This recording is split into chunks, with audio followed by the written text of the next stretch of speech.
आदरणीय राष्ट्रपतींना वंदन करून तुमच्याशी बोलतो. खरं तर मगाचपासून मला ज्यावेळेला पोलीस स्टेशनमध्ये सोडलं तेव्हापासून माझा जीव असा कसाही झाला होता. मी कधी जातो आणि तुम्हाला सगळ्यांना भेटतो.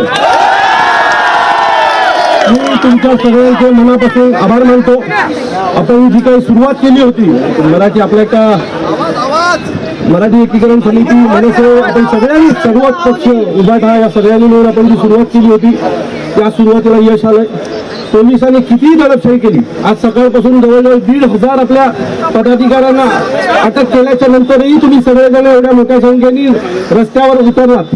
आता असं पकडूया जर आपल्या कोणाला पकडलं नसतं आणि हा मोर्चा सुरळीत पार पडला असता तर मी खात्रीने सांगतो हा मोर्चा किमान 50,000 लोकांचा झाला असता. अशीच एकजूट आपण मराठी माणसासाठी दाखवूया.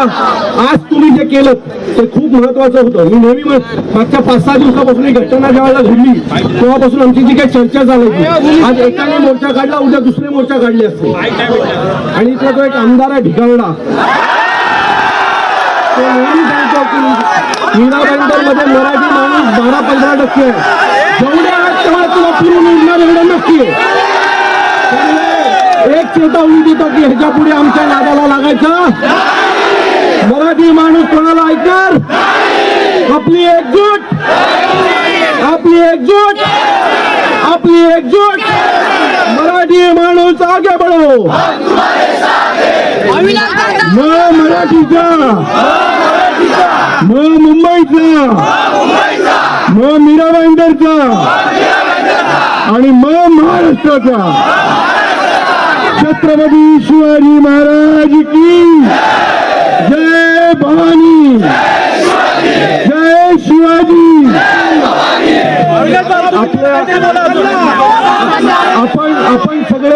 आपण सगळे आजचं जे आंदोलन आहे ते आता आज आपण थांबवूया.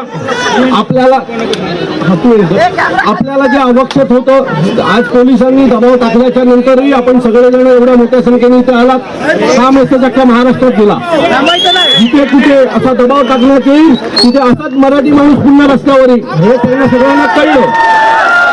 आता आज हे मीरा रोड आहे. आता हे जर ठाण्यात घडलं असतं तर तुम्ही विचार करा काय घडलं असतं. माझ्यासोबत राजेंद्र विचारे पण आहेत. काय झालं असं कळलं तुम्हाला.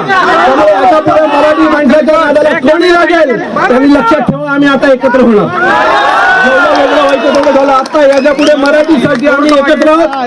आपण सगळे एकत्र राहू.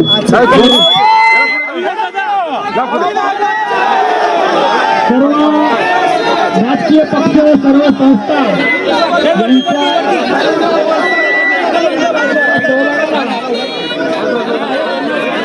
आम्ही मराठी एकीकरण समितीच्या माध्यमातून धन्यवाद देतो. आपण मराठी एकीकरण समितीच्या